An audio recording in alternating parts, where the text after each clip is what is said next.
სწორედ აღნიშნეთ თქვენ რომ აი რა არის ჩვენი მიმართულება საითკენ მივდივართ გეზი რა არისო ხო და თავში ნახსენები იყო და გადაცემის სათაურიც ეს არის ხო რეალურად ძირითადად რომ აი ეს გეოპოლიტიკური მოვლენები საქართველოს გარშემო და მასზე გავლენა საქართველოს შესაბამისად საქართველოს მოქმედება რაც უნდა იყოს ხო ძალიან სამწუხარო რაღაცა უნდა ვთქვა რომელიც რა თქმა უნდა პირველ რიგში ეხება საქართველოს ხელისუფლებას რომ ანუ ნებისმიერ ჩვენი მთავარი გეზი უნდა იყოს ქართველი ხალხის კეთილდღეობა და ქართული სახელმწიფოს მდგრადობა.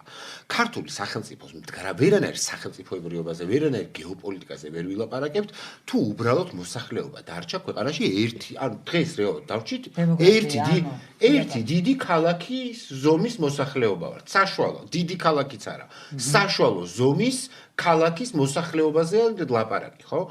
და მთელი ეს გარშემო გეოპოლიტიკური პერიპეტიები უკვე ემსგავსება რას ისეთ, თვითონ იმ ქვეყნებში თქვენ რაც ჩამოთვალეთ უკრაინაში და სამწუხაროდ ეხლა რამდენადაც თითქოს საქართველოს რაღაც განსხვავებულ მაგალითად არ უნდა მოვიყვანოთ, რომ რაღაცა აი თითქოს რაღაც საქართველოს არ არის ჩართული ამ გლობალურ რაღაცა სამხედრო დაპირისპირებებში, ინარჩუნებს მშვიდობას, სტაბილურობას, ასე შემდეგ, ხო, თქვენ ხელისუფლების თუმცა ინარჩუნებს. არა, ხო, მაგრამ ნახეთ, საქმე რა შეიძლება. რაღაც ტიპის ახალი ტიპის შუა საუკუნეებზე არის ლაპარაკი. იმიტომ რომ მშვიდობა და კეთილდღეობა ვისთვის? მთავრობისთვის? მართველიც, აი მეფისთვის, ანუ თუ ხალხი გაქრა, კატასტროფული მაჩვენებლები გვაქვს ემიგრაცია. დასაცავიც რა რჩება, ხო? აი გეზი საითკენ გვაქვს, ხო? ბოდიში, აი ომსაც დაუკავშირებ რა. ხო, გეზი საითკენ გვაქვს. ტერიტორიული მთლიანობის აღდგენაზე რომ ლაპარაკობთ, ვინ უნდა დასახლდეს იმ ტერიტორიებზე? აი მაგალითად ეხლა ემირატები არის გახვეული ომის ქარცეცხლში, ხო? და სხვა შორის ჩვენი ხელისუფლება აქტიურად თანამშრომლობს ემირატების მთავრობასთან, ეროვნული ბანკის დონეზე თუ მთავრობის დონეზე თუ ასე შემდეგ, ხო? აი ძალიან რაღაცა ნათელ სურათს ქმნის. ემირატი კიდე ცოტა სხვა მოვლენაა, იმიტომ რომ თქვა თან ბუნებრივი რესურსების წყალობით თუ რაღაცა ის საკუთარ ემირატების მთლიანი მოსახლეობის 10% არის მარტო ემირატების მოქალაქე. დანარჩენი არის თავიდან ბოლომდე ემიგრანტი 90% და რეზიდენტი. აი რაღაც თითქოს ამ მოდელისკენ მიყავს საქართველოს ხელისუფლება ისე უხეშად რო თქვა ხო დუბაიზაცია და სინგაპურიზაცია სხვა სიმბოლურად სინგაპურს ახსნით მე კარგად რეზე კიდე უფრო კარგად კი ის რა არის თუმცა დუბაიში აი ძალიან დიდი უფლებები აქვს განსხვავების იმ არა მონობარი დუბაიში დაკანონებული არის ერთ-ერთი ქვეყანა სადაც მონოპოლი გამოირჩევა მე რეზე გაგრძელებს ეს არ ქრო შესავალით გავაკეთო რა რომ ანუ ვერანაირ გეოპოლიტიკაზე, ვერანაირ ტერიტორიულ მთლიანობაზე, ვერანაირ გეზზე ვერ ვილაპარაკებთ, თუ ამ გეზში არ შევიყვანეთ ქართველი ხალხი და ხალხი დღეს არის უკიდურეს მდგომარეობაში. საბანკო პროცენტები, წამლის ფასი, პროდუქტის ფასები, არ არსებობს საცხოვრებელი ხელფასის პოლიტიკა, მთავრობა ნებისმიერი, აი, სადღაც რო წამოყოფს თავს რამე შრომით უფლებებზე გაფიცვა თლიანის ან ის კი არა რომ წაყრუების რეჟიმიც ხო დანაშაული იქნებოდა მთელი სამინისტროებია მობილიზებული ძალოვანი სტრუქტურებიდან დაწყებული ჯანდაცვის სამინისტროდან გაგზავნონ რომ ჩაქოლონ დაშალონ დაიჭირონ ჭიათურლების შემთხვევაში სოკარში მაგალითად საქართველოს რო არა აქვს სოკარი არის აზერბაიჯანის სახელმწიფო ნავთობ კომპანია. აზერბაიჯანის სახელმწიფო ნავთობ კომპანია საქართველოს გასაგებია რომ მომპოვებელი ქვეყანაა, ხო? აწვდის ნავთობს საცალო ბიზნესშიც თვითონ არის. თვითონ ბენზინგასამართის სადგურების თვითონ აქვს.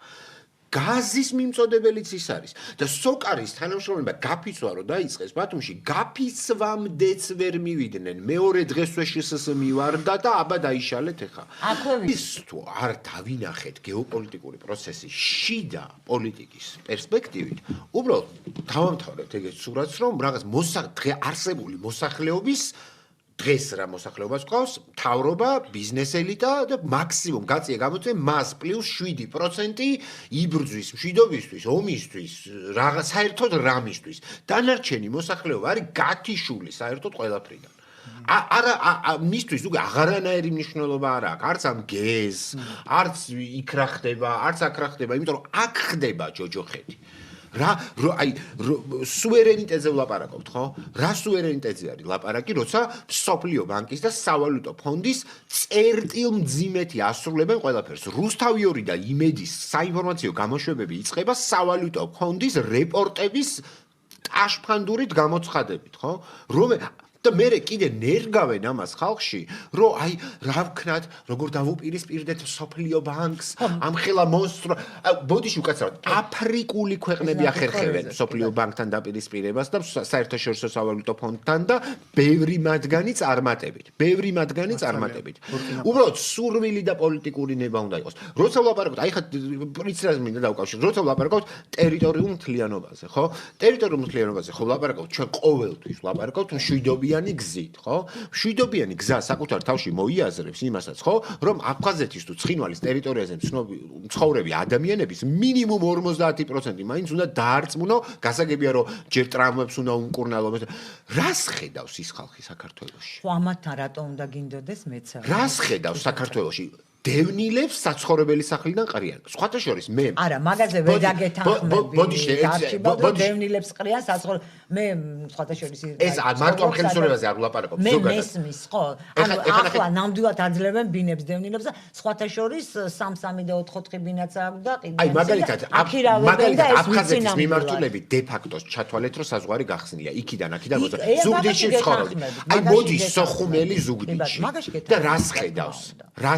ერთ რესტავრირებულ ქუჩას ცენტრში დაცლილ სამეგრელოს გაქცეულს ემიგრაციაში სავალალო შრომით პირობებში და ამას შენ აწოდებ როგორც რომ მე ვარ წარმატებული ქვეყანა და შენ ხარ დე ფაქტო დე იურე რაღაცა, ხო?